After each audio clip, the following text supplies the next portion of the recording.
Hey LARPerinos, Avi here.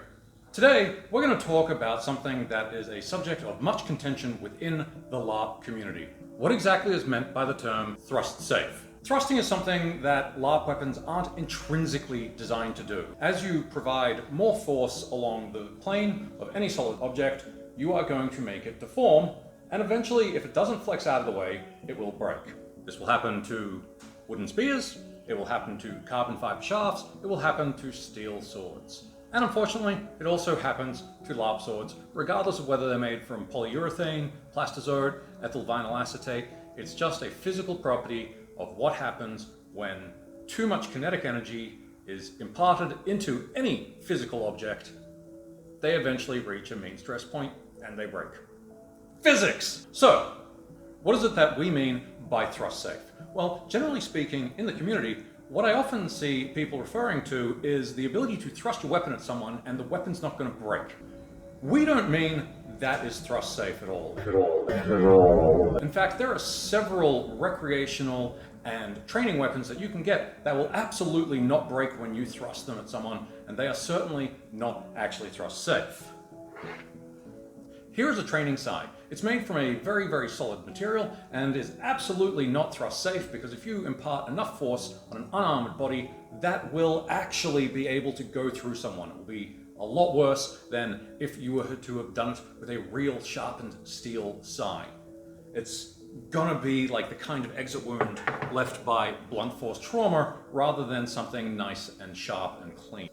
So what do we, as the manufacturers, mean by thrust safe? Well, what we actually mean is that if there is a critical failure of the material, which is to say that the foam entirely shears away and leaves the core exposed, you are not going to be sending somebody to hospital. That critical failure could be of the foam at the end shearing away, or it could be the entire tip shearing away, or it could even just be a core breakage that eventually leads to the weapon snapping in half. Now, I've described a couple forms of critical failure. What is a non-critical failure? A non-critical failure is a simple tear in the outer latex or a gash in foam that does not leave anybody at any harm, or even, and I've had to remove the entire skin to show you this, the blade delaminating away from the core material, as they are often constructed from two parts that are pressed and folded over. There are ways to manufacture that don't have that problem, such as thermoforming, but we don't currently use those for any of our products currently. So what happens in an instance of a critical failure? Well, here is a brief reenactment that we have made. Oh no! Mother! Oh no! Mother! Oh god! Mother! Ah! Mother! Ah! Oh god! Oh no! Ah! Ah! Ha lol, what a terrible sketch. You know, like that was clearly intentional and played for laughs. But what is the worst that can happen if you use a weapon that is not thrust safe? You are quite literally putting other players in danger. You're not just saving yourself a couple of bucks and maybe getting something that looks a little bit wonky, but you know, the price makes up for it. Here, let's actually have a look at the rest of the footage that we shot right then, because that weapon quite literally falls apart very, very easily. What we found, you know, not to be clickbaity about it, was absolutely shocking and should terrify you. So that's, you can see like how much that's bowing. That's really not a thrust safe weapon because that's going to snap. So yeah, that's how easy that broke. That's not stab safe, thrust safe. That's none of, it's not safe.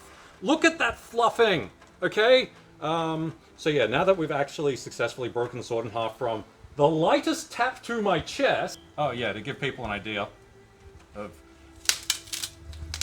Yeah. We're gonna do the rest of the shitty footage for TikTok. I'll get some more footage of that tip cut off, but like honestly, that's the most concerning thing. You can see the slivers of the fiberglass, which will very easily pierce skin, and if there is a larger chunk, that could actually quite easily gouge right through the skin.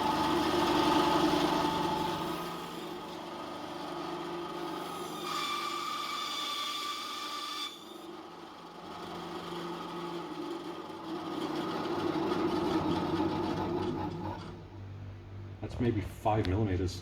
That is, yeah, cool. There we go. So, ooh, fuck, that is check this out. Check this out. I'm just gonna. So when you got 5mm and you're doing against a core that ends up sharp enough to just tear like that. So, you know, when you've got like the core, if it fails with that, oh, I did slash my thumb on it. Yeah, so that's how a non-safe core is dangerous. It will just instantly go through any sort of tip protection that you put on there. And even though that actually had like a proper tube tip around it, although not really proper because it was only like 5mm long, but that just easily slashes right through my proper nitrile gloves. So that's really not a thrust safe tip. So what is it that we actually mean by thrust safe, so long as we're, you know, ignoring things that are OH&S violations? Yeah, look, it's fine. I mean, at least he's not dead, but ugh. Look, for that, you're going to need something that a lot of players refer to as thrust durable, and honestly, we would prefer if you did as well. Wow, it's in perfect condition. Hopefully that's enlightened a few of you guys out there as to what's actually meant by thrust safe versus any of the other terms that might get bandied about, such as thrust durable, thrust suitable, thrust approved. Those are not industry terms. We do recommend their usage so long as their specific usage is well documented for each individual use. This is thrust suitable at game X. This particular product is thrust durable. It's not going to break immediately if you jab someone with it. Hopefully that's been a little bit more informative as to this entire rather hazy and, I'm going to say, ill-informed area of discussion within the LARP community. So, hopefully we will see you guys in a park thrusting at random strange shit. Hopefully we will see you guys appropriately using your weapons on the battlefield. Man, that is salty blood. Yeah, really salty from Halloween 2 years ago. I am so much happier that the Epic Armory blood is delicious. Yeah.